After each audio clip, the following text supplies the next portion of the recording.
Meus amigos, estamos aqui de volta no De Chapa, no programa História do futebol dos grandes clubes brasileiros. E hoje vamos lá para Alagoas.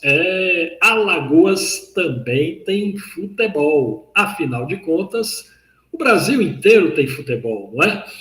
E essa grande pesquisa do Márcio Forte, trazendo hoje o futebol de Alagoas, um futebol gigante do interior do futebol alagoano e também da capital, curiosidades, informações da dupla de Maceió e o gigante do interior alagoano. É a projeção do Estado aí na arquitetura de forças do futebol brasileiro, nesse programa História do De Chapa, um programa que está com você, para você, é isso mesmo.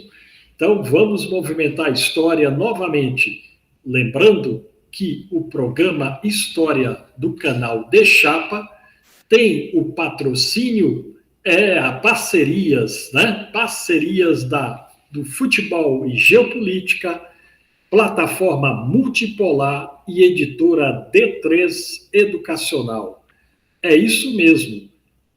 Futebol e geopolítica, plataforma multipolar e editora D3, todo mundo junto aqui para fazer esse programa. Então vamos chamar Márcio Forte, diretamente lá do México, para falar do futebol de Alagoas, através da sua pesquisa, através do seu intenso trabalho de levantar a história das grandes forças, dos grandes clubes do futebol brasileiro. E aí, Marcito, como é o futebol de Alagoas? Por onde você vai começar, Marcito? É isso aí, professor Edson Pires. Hoje vamos para o estado do Alagoas, no Nordeste. Vamos abordar o futebol desse estado, história, curiosidades e informações da dupla de Maceió e o gigante do interior do futebol alagoano e a projeção do estado na arquitetura de forças do futebol brasileiro. Vamos começar pelo CSA, que representa um dos dois grandes da capital, Maceió. Ele foi fundado dia 7 de setembro de 1913. Coincidentemente, coincidiu com o Dia da Independência do Brasil. Ele foi fundado na Sociedade Perseverança e Auxiliar dos Empregados no Comércio, quando um grupo de desportistas liderado por Jonas Oliveira se reuniu com o propósito de fundar uma agremiação esportiva, e esse personagem seria considerado o artífice do que depois se consolidou como uma das grandes forças populares do futebol alagoano. Inicialmente, o clube foi denominado Centro Esportivo 7 de Setembro, em referência, obviamente, a essa data de fundação, começando suas atividades na sede da Sociedade de Perseverança, onde eram guardados os seus primeiros barcos. Inicialmente, o clube foi denominado 7 de Setembro, em referência à data de fundação. E naquela época, como em outros estados que nós já vimos, os times tinham nas suas funções originais, principalmente o regatas e os barcos. Isso nós vimos com o Náutico em Pernambuco, e isso também vai suceder em Maceió, no futebol alagoano.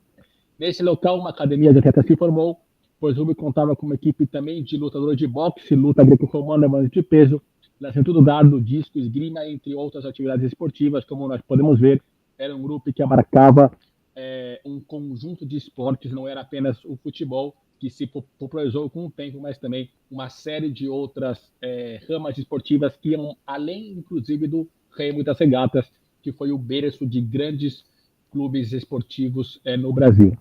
Os esportes náuticos foram introduzidos no clube em 17, embora ele tenha um braço histórico ancestral na rama aquática, mas ele se consolidou em 17, e por muitos anos os membros do clube utilizavam a Lagoa Mandoá para passeios e competições náuticas, e aí o clube se popularizou já como uma das grandes potências esportivas, não ainda tão futebol, mas já despertava a atenção dos torcedores e da atenção esportiva da cidade de Maceió.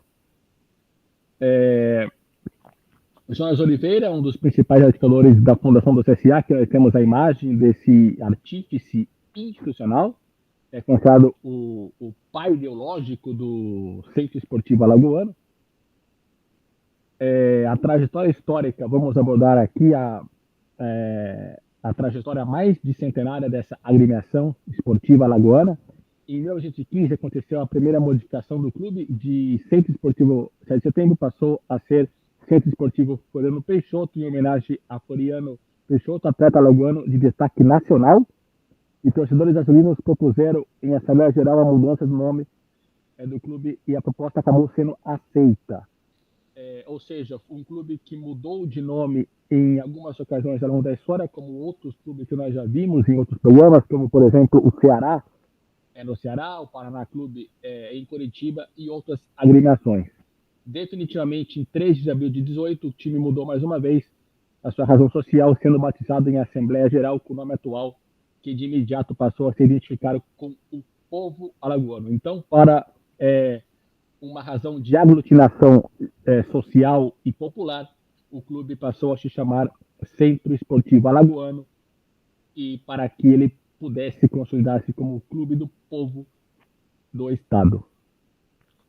Início do futebol e o nascimento da grande rivalidade de futebol alagoano. Nos anos 30, o CSA enviou ao CRB, que era o outro clube da cidade, um ofício convite propondo a realização de uma partida amistosa. O clube da Pijuçara, que é o CRB, aceitou o desafio, porém, em sua oficial resposta solicitou autorização para incluir jogadores de outros clubes de sua equipe, uma vez que tratava de um jogo amistoso. O CSA não acatou a proposta, originando um desentendimento entre os dois clubes. A partir desse ponto, as hostilidades aumentaram, tornando-se incontroláveis, principalmente devido à cobertura jornalística que divulgava as declarações dos dois presidentes, que se começaram a chocar profundamente por essa questão.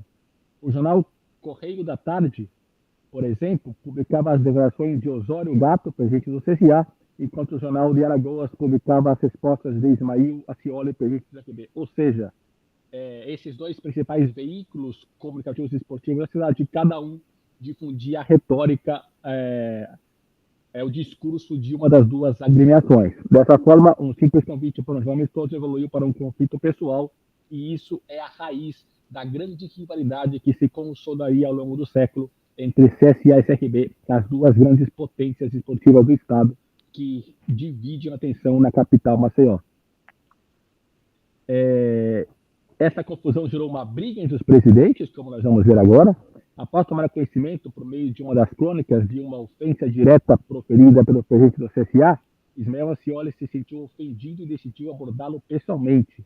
Tendo sido alertado por amigos do Correio da Tarde, que era o jornal, sobre as intenções de Ismael Acioli, Osório Gato se precaveu e portou um revólver nessa abordagem. O encontro entre os dois presidentes ocorreu em plena Rua do Comércio, na capital Maceió. Antes mesmo de qualquer diálogo, o presidente do CSA sacou a arma e atirou no presidente do SRB. Podemos ver como foi os cimentos dessa enorme rivalidade que é CSA e CRB. Um dos disparos atingiu a coxa de Ismael Acioli, que caiu e foi prontamente levado para o pronto-socorro, com a chegada de várias pessoas naquela ocasião. O desfecho dessa briga, o conflito não se encerrou nesse momento. Durante o período em que estava expressado, o presidente Ismael Acioli recebeu apoio irrestrito de todas as facções ligadas ao clube que ele dirigia, e de fato toda a diretoria do CRB prometeu publicamente, por unanimidade, que caso Ismael Acioli viesse a falecer, nenhum membro da diretoria sobreviveria para contar a história. Já armava uma grande guerra nos bastidores entre CSA e CRB.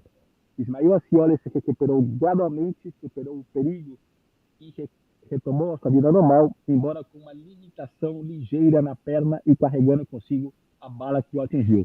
Somente anos mais tarde, os dois deportistas, em um encontro fortuito, finalmente se abraçaram com comoção. A partir desse momento, os dois clubes se tornaram rivais eternos, definitivos, e nunca mais cessou o duelo, o clássico das multidões do futebol alagoano, entre de um lado os azuis do CSA e os vermelhos do CRB. Então, na década de 30, nasce e consolida essa enorme rivalidade, que é uma das maiores rivalidades do Brasil e do Nordeste, a rivalidade nos no aniversário do CSA. Em 45 tem 22-0, a grande goleada. Em 52 tem o jogo do Chachado, que o CSA vence o CFB por 4-0. Esse jogo é considerado o jogo do Chachado. Em 73 o Mané Garrincha joga uma partida comemorativa com o CSA, um momento efímero, mas muito representativo para a história institucional. E durante essa época, entre 31 e 70 e 80 aproximadamente, o clube conquista 22 conquistas estaduais, num período de 50 anos, ou seja, aproximadamente metade dos títulos vão para o lado azul de Maceió. Os anos 80 é considerada como a mais gloriosa do clube, contando com atuações notórias do atacante meia Jacozinho, que permanece até hoje como um dos grandes ídolos da torcida azulina alagoana. O clube obteve amplo domínio no certame local, conquistando 6 títulos naquela década de 80, e também se destacou nacionalmente, alcançando por quase 3 ocasiões consecutivas, no início dos anos 80, a final do que era, na época, um equivalente à Série B do futebol brasileiro, da Taça de Prata, onde o clube chegou na final de 80 da Taça de Prata contra a Ferroviária de Araraquara, venceu fora 1-0, venceu fora 1-0 a Ferroviária, mas acabou perdendo o título. Depois venceu a semifinal contra a Ferroviária na Fonte Luminosa por 1-0 e chegou na final contra o Londrina do Paraná.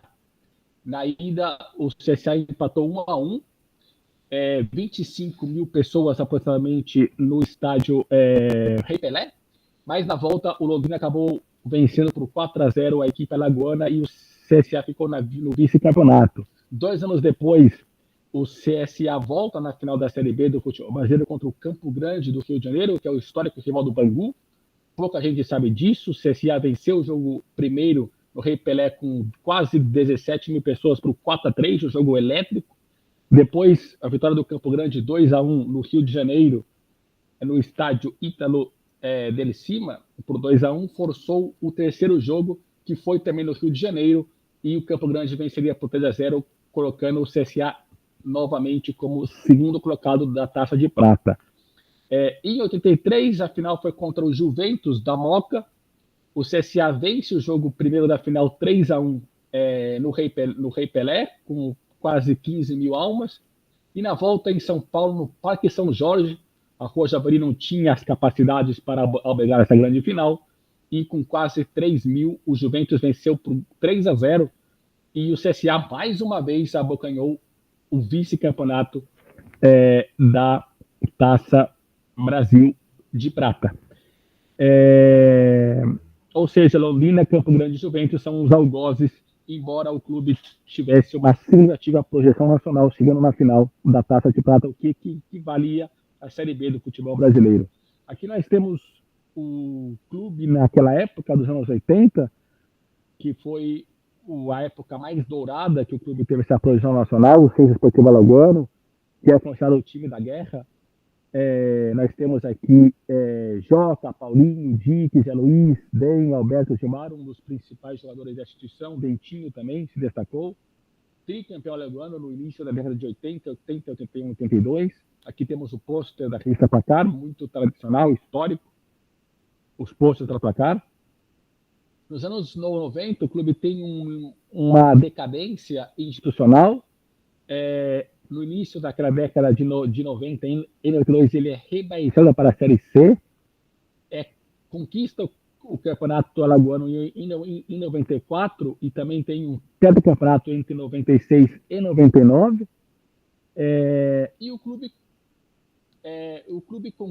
conquista um feito inédito para o futebol nordestino até então, que foi a chegar na final da Copa Mercosul. o clube fez a sua campanha, a melhor campanha na Copa do Nordeste também em toda a história, com as semifinais. Essa boa campanha foi o que credenciou o clube para disputar a Copa Conmebol, uma vez que o Vitória, que quando o torneio optou por não participar, e isso cedeu a vaga para o clube alagoano. E o CSA participou do torneio, perdendo o título para o Talleres de Córdoba, venceu o jogo inaugural por 4-2, mas infelizmente acabou perdendo a final contra o Talleres de Córdoba. Mas foi uma campanha significativa e expressiva que marcou profundamente a história do futebol do CSA, que foi uma outra projeção internacional, embora o clube no cenário nacional tenha caído para a Série C em 92 e permaneceria fora da Série B por aproximadamente 18 anos. Apenas voltaria mais ou menos em 2016 para depois alcançar inclusive a Série A, como nós vamos ver aqui. Aqui nós temos a equipe vice-campeã da Copa Conmebol em 99 do CSA, um fato significativo, não apenas para o estado do Alagoas, mas também para a região nordeste do Brasil. O início do novo milênio, do novo século XXI, o clube tem 2 vice-campeonatos em 2000 e 2002. Naquela época, o Asa de Arapiraca volta a ter uma projeção estadual, não ganhava o título estadual há mais de 50 anos. E o clube tem também uma decadência no cenário estadual. O CSA ele é rebaixado para a segunda divisão do estado em 2003. Chegou à semifinal da Série B do estadual em 2004, mas foi surpreendido, eliminado pelo Penedense. Em 2005, o clube volta para a elite do estadual, que já era esperado, um clube da grandeza do CSA. Em 2006, tem a perda do título nos pênaltis para o Coruripe, se não me engano. Em 2007, salva do rebaixamento no estadual. E em 2008, o título estadual, depois de muitos anos. E tem uma péssima campanha na Série C. Em 2009, novo rebaixamento no estadual, ou seja, o clube vive altos e baixos, não tem uma sequência muito positiva. É muito inconstante nessa época o CSA. E nos últimos 15 anos, em 2009, naquele mesmo ano que cai no estadual, elimina o Santos da Copa do Brasil, mas depois é eliminado. Em 2010, volta para a Série A do estadual e tem uma eliminação na semifinal da Copa do Nordeste para o Vitória, ou seja, conseguiu chegar longe nessa competição. Em 2011, tem uma permanência no estadual, o clube ainda está em altos e baixos, está muito inconsistente. Má campanha na Série D, com derrota para o Sampaio Corrêa 5-0, é uma derrota marcante, é uma crise profunda institucional. Em 2012, a volta do protagonismo no estadual, consegue brigar nas cabeças e tem uma eliminação para o Campinense nas oitavas da Série B, que também foi um trauma que o clube esperava voltar para a Série C. Vice no estadual no Centenário em 2013, derrota nas quartas para o Sport na Copa do Nordeste em 2014 e tem uma eliminação precoce no estadual. Em 2006, finalmente, o clube consegue voltar à Série C, sair pelo menos da D, e em 2017 é campeão da C, voltando finalmente para a Série B, que tinha saído em 92. E em 2018 o clube tem o título do estadual, rompendo um jejum de 10 anos, mas o mais importante desse ano foi o acesso à Série A, sendo o primeiro clube a conquistar 3 acessos consecutivos, da D para C, da B, da C para B e da B para A. Esse fato é alcançado contra o Juventude no Alfredo Jaconi, aquele 4-0 fenomenal, onde inclusive a Marta, jogadora, estava nas tribunas de Caxias do Sul. Ela é uma torcedora fanática do CSA, ela estava presente nas dependências do estádio na Serra Gaúcha. O Neto Berola também estava naquele time do CSA que subiu para a Série A em 2018. Em 2019 tem o bicampeonato estadual, mas por outro lado tem o rebaixamento na Série A para a Série B e o clube permanece na Série B em 2020 e 2021 e em 2022 não consegue sustentar na Série B e tem o rebaixamento para a Série C. Esse é o CSA, que nós temos a torcida lotando as dependências do Rei Pelé, como nós podemos ver, é uma torcida muito expressiva em Maceió e na região metropolitana, também no interior. É um clube de massa de Maceió e Alagoas e representa um dos grandes clubes do futebol nordestino, claro, sem a mesma dimensão, expressão e visibilidade dos 5 gigantes, que são a dupla Bavi e o trio de ferro de Pernambuco, talvez menos também do que o trio de ferro do futebol cearense, mas é um clube que tem uma torcida expressiva de massa, que não está muito atrás também da dupla, do trio de ferro do Ceará. Esse é o CSA, o Centro Esportivo Alagoano. Outra imagem aqui da torcida azulina alagoana. Aqui nós temos a torcida representando a evolução dos escudos do CSA ao longo da história. E uma outra aqui, o bandeirão da torcida do CSA fazendo a festa nas dependências do Rei Pelé. Aqui uma outra expressão de amor à instituição, como podemos ver, é uma torcida muito grande, expressiva, que faz festa, que tem tradição, história. Vivemos de CSA, a fanática e fiel torcida azulina. Vamos agora para o arquirrival do CSA, como vimos, é uma rivalidade expressiva. Agora vamos abordar o CRB, o Clube de Regatas Brasil. Foi fundado na rua Jasmim, no bairro Pajuçara, como já vimos anteriormente, em 20 de setembro de 1912, com o lema Esporte pela Pátria Forte. Curiosidade dessas duas instituições, as duas clubes nascem com um viés patriótico, por assim dizer, pelo amor ao esporte, pelo amor do civismo. Então, é muito particular também dos dois grandes de Maceió, esse esporte pelo civismo, pela pátria e pela educação esportiva. Entre 27 e 80, tem as conquistas, tem uma série de tetracampeonatos e muitos feitos.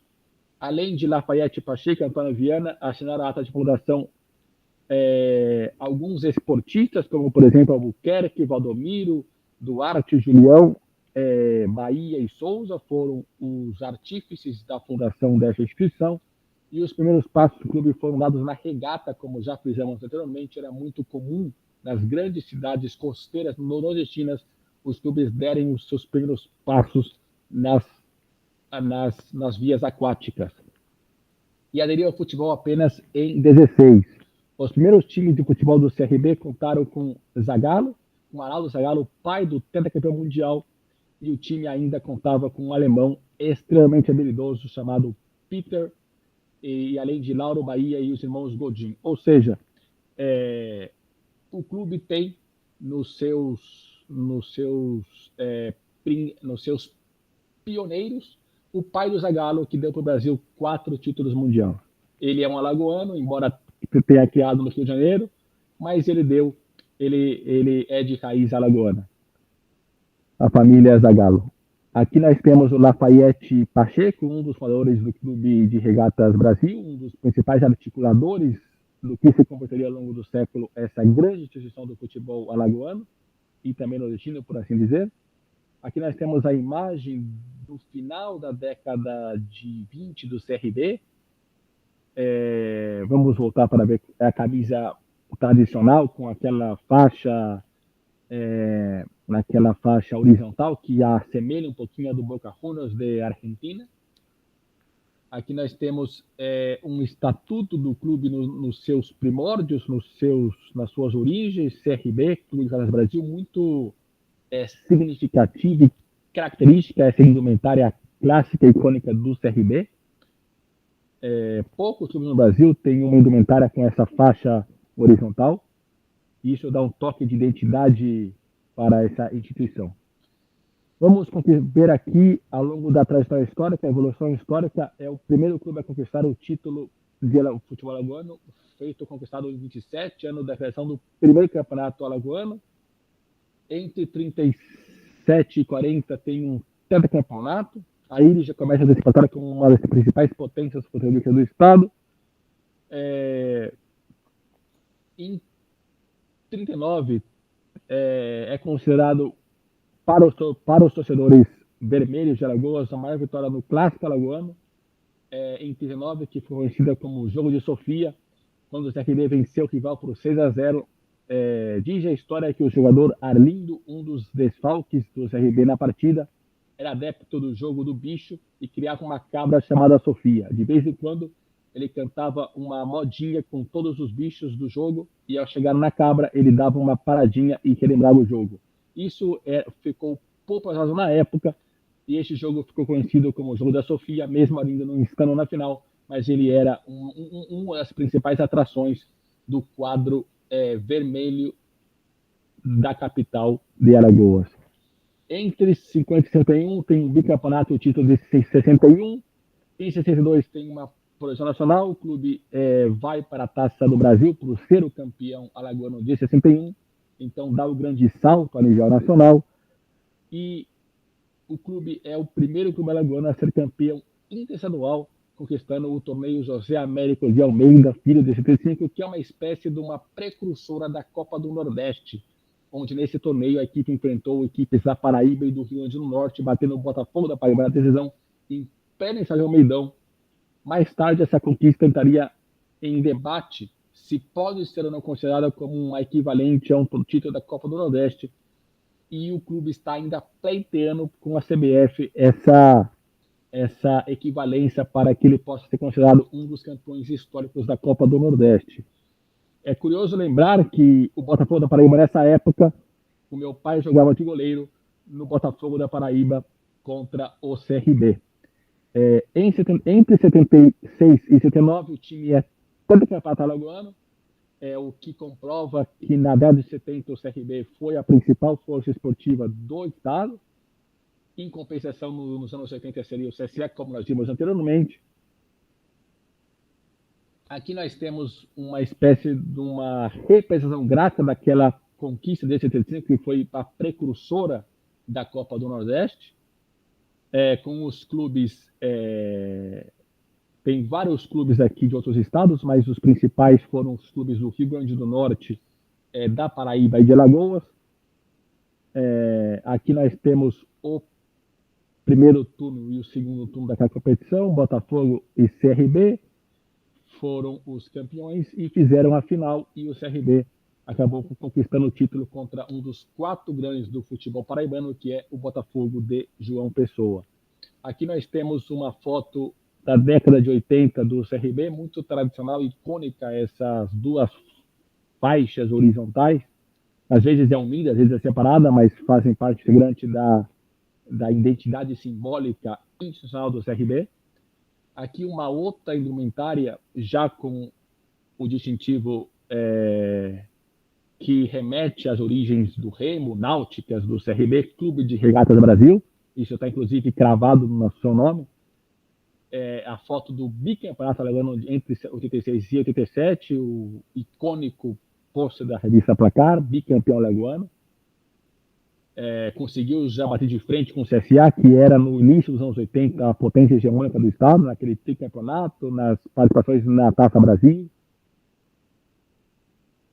E aqui uma outra indumentária clássica que assemelha muito ao Náutico Futebol Capibaribe, o Clube Náutico Capibaribe, mas essa é a versão do alvirrubro alagoano do CRB, com o seu escudo, um dos seus escudos ao longo da história, que remete muito a essas origens náuticas de regatas do clube. Essa camisa é entre 93 e 94, início da década de 90. De 90 à atualidade, o clube é vice-campeão da Copa do Nordeste em 94. Entre 95 e 2008, são anos da Série B e a queda para a Série C. Em 2011, é vice-campeão brasileiro da Série C, o que faz o clube retornar à Série B em 2012. Campeão dos centenários, após uma década sem conquistar conquistas estaduais. O clube ficou entre 2002 e 2012 sem conquistar um título e volta a ser campeão conquistando o estadual de 12, que representou o seu 26º título em pleno ano de seu centenário, que foi uma conquista significativa para essa instituição. Em 2014 tem um novo acesso para a Série B, voltou novamente, tinha caído novamente. E em 2017 o clube conquista o tricampeonato estadual, o que foi uma outra marca significativa nesses tempos modernos. Em 2020 chega às quartas de final da Copa do Brasil, eliminou o Juventude em plena época da pandemia. Eu lembro desse jogo, foi um jogo à tarde, às 4 horas. E em 2024, no ano passado, com outro tricampeonato estadual, o que representou um outro marco na era moderna do futebol alagoano. Atualmente está na Série B do futebol brasileiro. Esse é o CRB. Temos aqui os seus escudos ao longo da história. Como nós podemos ver, o clube em 93 e 4 resgatou em alguns momentos esse escudo tradicional com o remo, com uma alusão às regatas, que representa a origem, os primórdios, a identidade institucional. E agora o clube consolidou essa que é atual desde mais ou menos os anos 80, o que nós estamos acostumados a ver nos uniformes e na representação simbólica do CRB. Aqui nós temos a torcida, outra torcida grande. A Maceió é literalmente dividida no meio entre o lado vermelho e o lado azul. Lotando aqui o bandeirão do Rei Pelé. Os dois times também dividem o mesmo templo do futebol alagoano, que é o estádio Rei Pelé. E uma outra imagem aqui da torcida nas dependências do estádio Rei Pelé, com os seus trapos, com as suas faixas, com a seu cor, fazendo a festa nas arquibancadas. Vamos agora para o considerado gigante do interior, que é o Asa de Arapiraca. É um clube fundado relativamente jovem, tarde, foi mais ou menos 25 anos depois da dupla de Maceió, mais um pouco até 30 anos depois do que a dupla de Maceió.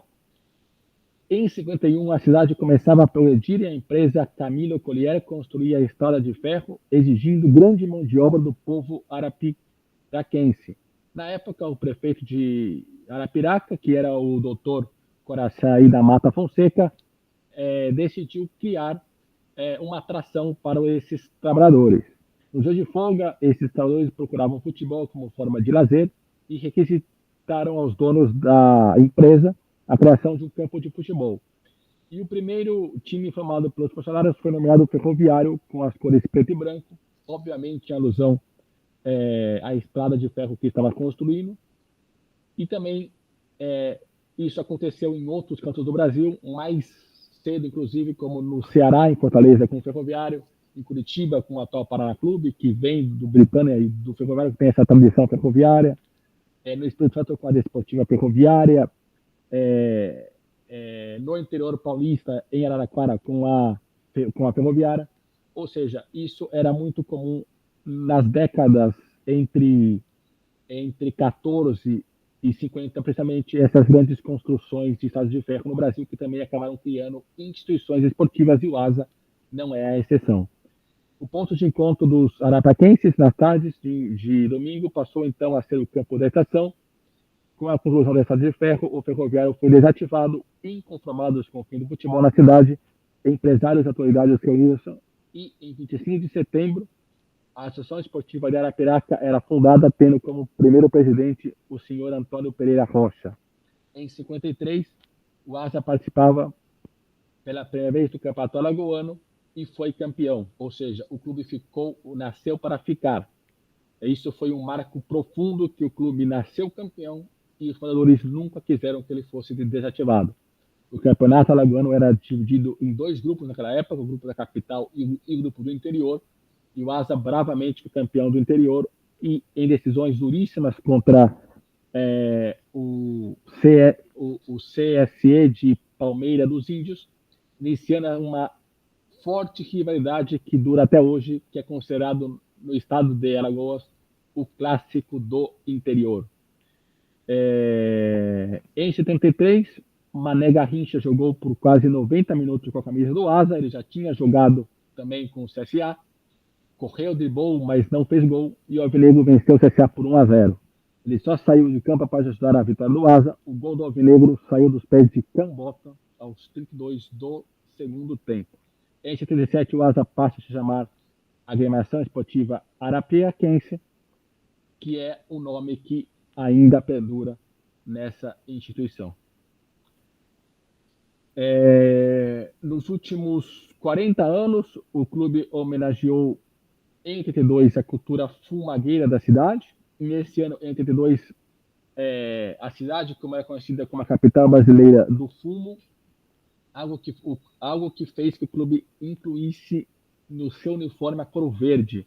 Mas essa mudança não pegou, não durou muito, e o Asa voltou pouco tempo depois a ser o alvinegro, algo que perdura até os dias de hoje. Em 2000, após quase 47 anos sem conquistar títulos estaduais, conseguiu o título de campeão alagoano, e o longo jejum não durou muito, porque o clube conquistaria os campeonatos estaduais de 2001, 2003, 2005, 2009 e 2011, sendo o campeão da década neste século. Ou seja, entre 2000 e 2009, o Asa foi o maior campeão alagoano. Nessa época também teve o crescimento de outros clubes do interior, como o Coruripe, que também conquistou o título, como por exemplo em 2006 nos pênaltis contra o CSA. Em 2002, elimina o Palmeiras da Copa do Brasil, faz uma gracinha, o Palmeiras que seria rebaixado no fio daquele ano. Foi 1-0 para o Asa em Arapiraca e no Palestra Itália 2-1 para o Palmeiras, e pelo gol fora de visitante, o Asa eliminaria o Palmeiras, o que foi muito repercutido naquela época. O Marcos era o goleiro do Palmeiras naquela época. Em 2005, o Asa aplicou a sua maior goleada no Campeonato Alagoano, que foi o 9-0 no Dimensão Saúde, no estádio Rei Pelé, em Maceió. Ainda nesse ano, foi campeão estadual e campeão da Copa Alagipe. Em 2009, conquista o campeonato do estado e tem o acesso à Série B. E entre 2010 e 2012, o clube permanece na Série B do futebol brasileiro e conquista novamente o estadual em 2011, como já vimos anteriormente. Em 2013, o Asa alcançaria outro grande feito nessa história. A equipe foi finalista da Copa do Nordeste. Após uma boa fase de grupos, eliminou o ABC, que é um dos 3 grandes do futebol português, como já vimos anteriormente, com empate sem gols, Arapiraca, uma vitória fora por 1-0 lá em Natal. E na semifinal conseguiu superar o Ceará dentro do Castelão, vencendo por 1-0 com o gol do Léo Ramalho. O Léo Ramalho, que jogou no Avaí, em outras instituições, e assim avançar à final. Porém, o time não conseguiu alcançar o título inédito, que ficou para o Campinense da Paraíba, que representa um dos 4 grandes do futebol paraibano. Vamos ver no futuro o Campinense de Campina Grande, a Raposa paraibana. Na Série B foi rebaixado, infelizmente, para a Série C, após um péssimo campeonato, sendo o último colocado da segunda nacional. Entre 2014 e 2017 foram frustrações, eliminações no estadual, algumas precoces, inclusive, e rebaixamento para a Série D em 2017. Portanto, o Asa é considerado, na arquitetura de força do futebol do estado, um dos 3 grandes de Alagoas, junto com o CRB e CSA, embora uma prateleira um pouquinho menor do que os 2 grandes da capital, mas ele está nesse circuito das grandes potências do futebol alagoano, sem lugar a dúvidas. Com participações na Série A, em 79, naquele campeonato inchado de 93 agremiações, na Série B, em 80, 81, 84, 2010, 2011, 2012 e 2013, também várias participações na C, e 2 e 7 na D, entre 18 e 25, ou seja, nos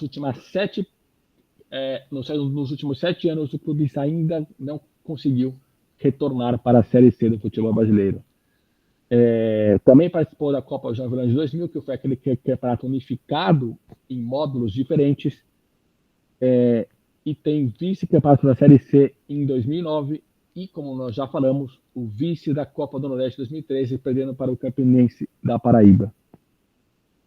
Nós temos outros clubes tradicionais no interior. Nós temos, por exemplo, o Pelenense, o CSE de Palmeiras dos Índios, que compartilha o clássico do interior com o Asa de Arapiraca, o Ferroviário da capital, o Muricy, Miguelense.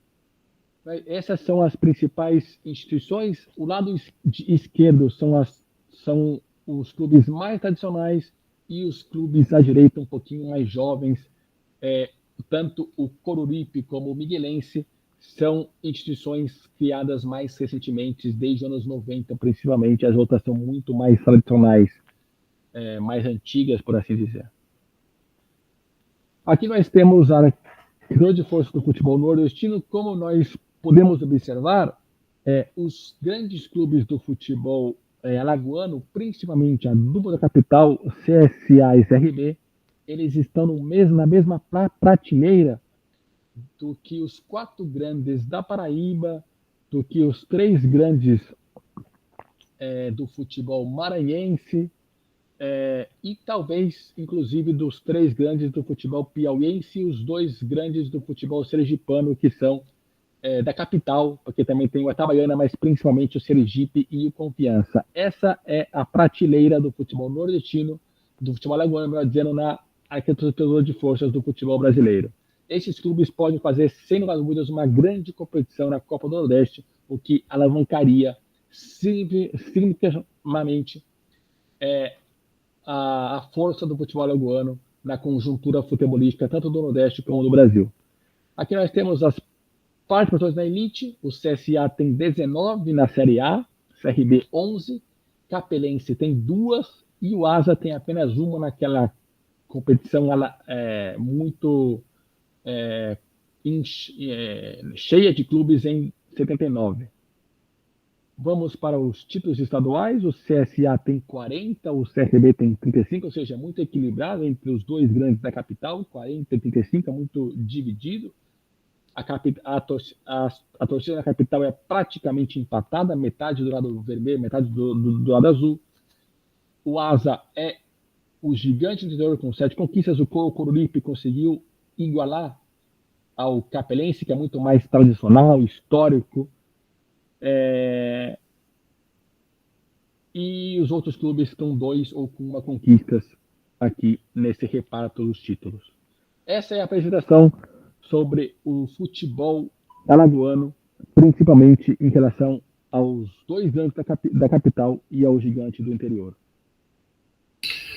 Muito bem, aí está mais uma pesquisa importante sobre os clubes do futebol brasileiro, do Márcio Forte, que trouxe aqui para nós hoje a história do futebol alagoano, e esse duelo aí de CRB e CSA, realmente um grande duelo que começou, inclusive, aí em longos tempos, né, Maceto? E até com revólver na parada aí, lembrando o coronelismo, né? Na época lá do coronelismo, que era ferrenho no Nordeste, e isso provavelmente estendeu aí para esses clubes.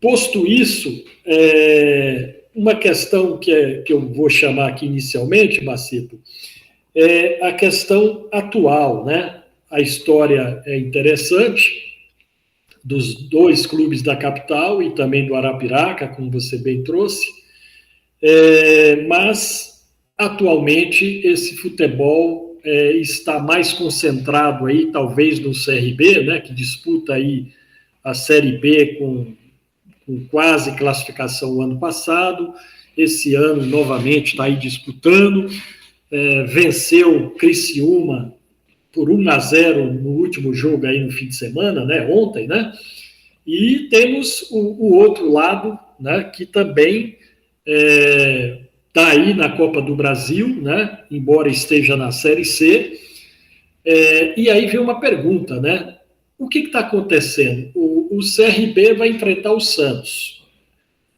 que está em crise aqui no Campeonato Brasileiro. O CSA vai enfrentar o Grêmio pela Copa do Brasil amanhã, né?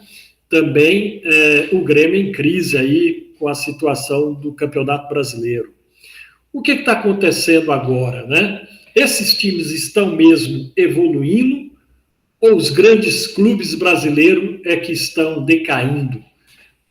para esse futebol ser assim tão concentrado agora em jogos difíceis, sendo considerados, né, jogos difíceis para o Grêmio e para o Santos, nessa volta aí para a continuidade de quem vai passar na Copa do Brasil. Enfim, o que está acontecendo, Masforte? Pode falar, então. O que está acontecendo? Então, o futebol atualmente está muito nivelado. Não tem mais aquele grande craque, aquele clássico camisa 10, aqueles jogadores velozes no ataque, das pontas, também aquele clássico 9 que resolvia o jogo em fração de segundos, que podia solucionar o problema. Também estamos órfãos de laterais, tanto na seleção brasileira como nos clubes. Então, essa grande sequia, sem ter esses grandes craques individuais, faz o futebol ficar muito monótono, ficar muito previsível, o que acaba que essas equipes que são, em teoria, mais fracas do ponto de vista técnico, conseguem nivelar as coisas, porque o futebol está muito igual, está muito nivelado por baixo. Então, algumas equipes que têm muita tradição em história torcida no Nordeste, como é o caso dessa dupla de Maceió, conseguem equilibrar um jogo aqui e lá com essas grandes potências esportivas do Brasil, como, por exemplo, o Grêmio e o Santos. O Santos empatou com o CRB na ida em casa, vai jogar lá em Maceió, que vai ser um jogo muito complicado para o Santos, não vai ser fácil. O CSA já venceu, como você falou, o Grêmio na ida lá por 3-2, o jogo das viradas, né? 2-1 e 3-2, amanhã vai ser em Porto Alegre. O Grêmio não vai ter também parada dura dentro de Porto Alegre, além do que parece que o Grêmio não pegou essa nova arena, é muito longe, é muito grande, não tem a mesma pressão do velho Olímpico. Então é um outro ingrediente que fazem, que acabam nivelando também esse enfrentamento contra essas duas grandes equipes de Alagoas, porque lá eles têm esse respaldo massivo da torcida, o estádio Rei Pelé é um alçapão, e é um outro ingrediente que acaba fazendo esse nivelamento, esse equilíbrio que nós temos no Brasil atualmente. Então vão ser jogos muito duros, parelhos, tanto para o Santos quanto para o Grêmio, contra essa dupla de Maceió. Muito bem. E agora falando do Asa Arapiraca, né? Você lembrou bem a eliminação do Palmeiras na Copa do Brasil, né? Eu estava, inclusive, lá no Parque Antártica, né? O antigo Parque Antártica. Era uma noite, né? Se não me engano, era uma quarta-feira à noite. E eu fui com meu filho, levei ele, palmeirense que é, para ver esse jogo, para ver se o Palmeiras passava. E olha que era a primeira fase da Copa do Brasil, né? Certo que o Palmeiras estava numa grande crise na época, né? O presidente era o Mustafa Contursi, né? E lembro que após o final do jogo houve uma revolta geral da torcida, gritando lá o nome e xingando, né, o Mustafa. Foi até difícil sair do estádio, né, porque a torcida estava revoltada. E eu, como santista, né, estava ali com meu filho, e olha, foi um dos que eu mais animei aquela torcida naquele dia, né? Eu puxei o couro lá para ver se saía o terceiro gol, tinha um escanteio no último lance da partida. Eu levantei, puxei a arquibancada, os palmeirenses veio comigo, meu filho até falou, pai, você está parecendo um palmeirense verdadeiro. E aí o escanteio foi batido e o gol não aconteceu. O que me chamou muita atenção naquele jogo foi o esquema tático, né, do Asa Piraca, que consistia no seguinte: o goleiro lançava a bola no ponto esquerda, e assim com muita precisão, o treinamento ali foi muito intenso, que o goleiro conseguia localizar o ponta esquerda lá na esquerda, com o lançamento do gol na ponta esquerda, e esse ponta esquerda jogava para dentro da área, né? E foi assim que o Asa de Arapiraca conseguiu o gol, e depois o Palmeiras virou para 2-1 e não conseguiu 3-1 de jeito nenhum e foi desclassificado. Foi um momento histórico muito interessante para o Asa Arapiraca, né? E lembrei desse fato para perguntar para você, entre os dois da capital e o Asa Piraca, hoje tem uma distância ou está mais ou menos equilibrado? O Asa é que não está dando sorte lá na série que ele está tentando voltar aí para as séries maiores do futebol, mesmo no estado e no futebol nacional, Macito. O que está acontecendo com o Asa? Está desequilibrado diante do CRB e o CSA? Então, até alguns anos atrás, estava muito equilibrado entre esses três clubes de Alagoas. Estava muito parelho, tanto que o Asa estava conseguindo ficar na Série B, na Série C. Então, estava ligeiramente muito equilibrado entre os três principais clubes do estado. Ultimamente, o Asa deu uma decaída, principalmente depois da pandemia. Ele não conseguiu sair da Série B, e o CRB parece que estagnou na B. O CSA está na C, então é mais ou menos um na B, outro na B, outro na D. Mas eu acredito que a dupla da capital está num patamar um pouquinho superior do que o Asa, e o Asa está claro que não tem a mesma capacidade financeira dos dois grandes da capital, tem uma torcida muito menor, a capital tem muito mais visibilidade e expressão na conjuntura do estadual, da captação de patrocínio e tudo mais. Isso dá um combustível para a dupla de Maceió, muito mais argumentos para consolidar uma equipe a mediano e longo prazo. Então, o Asa está um pouquinho menos atualmente do que as duas grandes equipes da capital. Muito bem. Para finalizar, você tem insistido muito aqui que esses clubes, né, para eles voltarem a ter assim uma agenda, e mais do que uma agenda, ter competição, ter caminhos, né, para poder se erguer, né, são o campeonato nordestino, né, seria a Copa do Nordeste, né, você até trouxe novamente aí a exposição dos clubes do Nordeste, está aí, né, nessa arquitetura do futebol nordestino, onde tem muita disputa, né, futebolística, tem uma disputa acirrada entre as torcidas, ou seja, tem bastante torcedores, você tem insistido nisso, para a recuperação, inclusive do futebol nordestino, e daí um passo até mesmo para a recuperação do futebol brasileiro. Entretanto, a CBF não estimula, né, melhor dizendo, esses campeonatos, fica uma coisa enraizada ali, local, onde isso poderia se estender e crescer cada vez mais e ter uma disputa acirrada e trazer de volta essas torcidas para o campo de futebol, para as grandes disputas que já teve lá no passado. A CBF está novamente mudando de direção. Houve aí o afastamento, né, do presidente, agora chamada novas eleições, parece que vai vir agora um presidente lá do Amapá, ou seja, será que agora, com essa nova mentalidade vinda lá dos rincões do Brasil para a CBF no Rio de Janeiro, pode ser um caminho de sustentação desses clubes que têm história, que têm torcida, mas que estão distantes das grandes competições nacionais, Macito? Você vê isso com bons olhos ou a CBF vai continuar do mesmo jeito e nada aproxima daquilo que nós chamamos de a recuperação verdadeira do futebol brasileiro? Como é que você vê essa nova diretoria que está chegando na CBF e também o próprio Ancelotti chegando para treinar a seleção brasileira?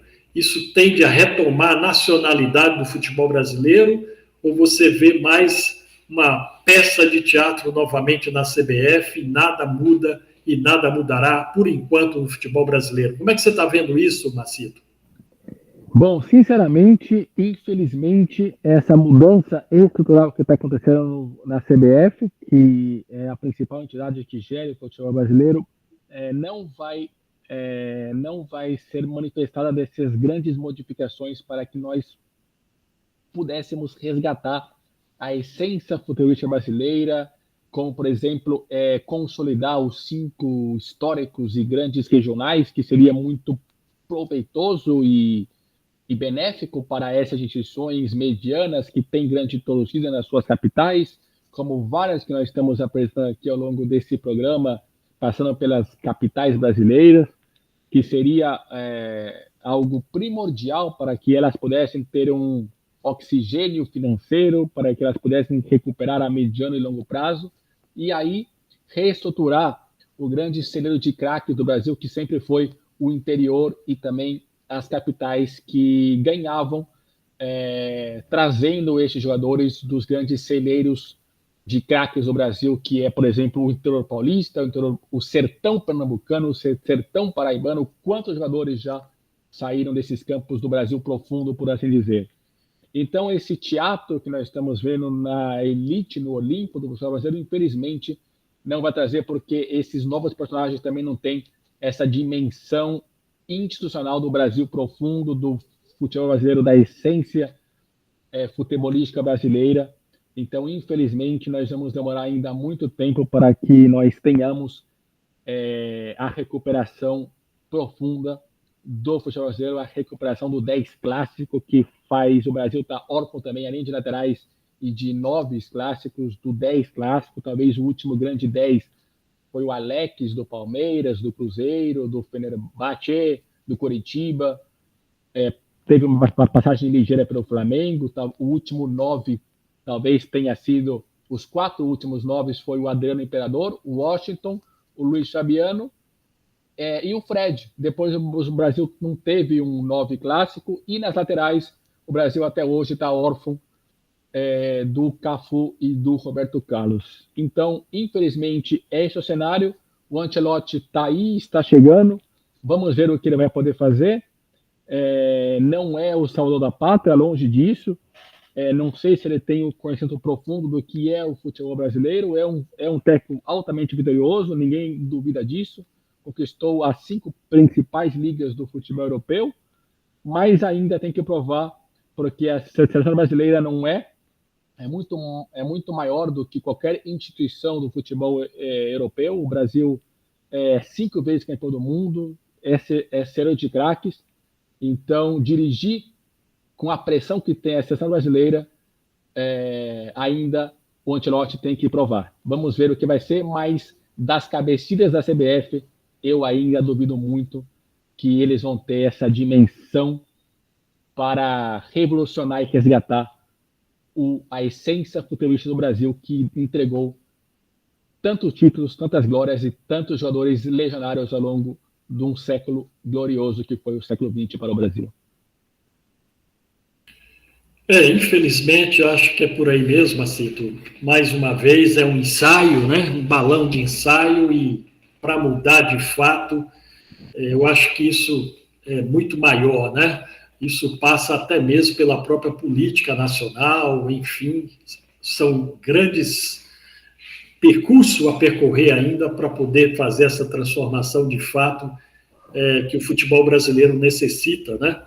Mas vamos continuar aqui, por exemplo, contando a história dos clubes, as suas origens, as suas fantásticas histórias que o Márcio Forte está trazendo nesse programa História do canal De Chapa, aqui para você conhecer a história de todos esses clubes de uma forma ampla e profunda, para entender o conceito maior aí que envolve o futebol brasileiro. O futebol brasileiro, que é a história dos seus grandes clubes, das grandes massas torcedoras, e em cada estado brasileiro isso ocorre e ocorre há muito tempo. Há que se resgatar isso. Essa é a luta desses clubes e também é a luta desses torcedores. Muito bem, vamos ficando por aqui. Esse é o programa De Chapa. Na próxima semana, outro estado, estaremos lá para falar da história com essa pesquisa do Macito. E lembrando a você que o De Chapa, nesse programa História, tem a parceria da plataforma Multipolar, da Geopolítica do Futebol e da editora D3 Educacional. Para finalizar, chamo você para inscrever aqui no canal, dê seu like, seu joinha para receber os próximos vídeos e para fazer esse canal crescer e desenvolver cada vez mais a força do futebol brasileiro através de informação, análise e pesquisa. É isso que é o objetivo do De Chapa no futebol brasileiro e mundial. Ok? Curta lá os vídeos. O Márcio Forte, essa semana, fez uma análise lá de como está a Libertadores da América. Eu trouxe lá uma discussão sobre o troca-troca dos treinadores brasileiros e continuamos aqui e logo mais vamos fazer uma análise aí de Ancelotti na seleção brasileira. Muito bem, gente. Vamos ficando por aqui. A todos uma boa tarde, uma boa noite, uma boa manhã, dependendo da hora que você vai ver o programa. Tá ok? Grande abraço a todos e até o próximo programa. Boa tarde, Macito. Boa tarde aí, diretamente do México, para suas considerações finais nesse programa História do De Chapa, Márcio Forte. Boa tarde a todos, espero que tenham gostado dessa apresentação sobre o futebol profundo de Alagoas, sobre as curiosidades, a história e a projeção do Estado na força do futebol brasileiro. Sempre um prazer apresentar essas conclusões históricas do Brasil e projetar um futuro que resgate a essência futebolística do futebol brasileiro e latino-americano. Deem like no canal, acompanhem as nossas programações, que vamos ter muita abordagem sobre a Copa Libertadores e as competições que vão vir. E nós somos a história viva e o resgate do futebol brasileiro e latino-americano. É isso aí. De Chapa pelo resgate da grandeza do futebol brasileiro. Um forte abraço a todos e que viva o nosso futebol tradicional. É isso aí, Márcio Forte. Tchau, gente. Até o próximo programa História do De Chapa para você. Tchau, gente. Tchau, gente. Tchau.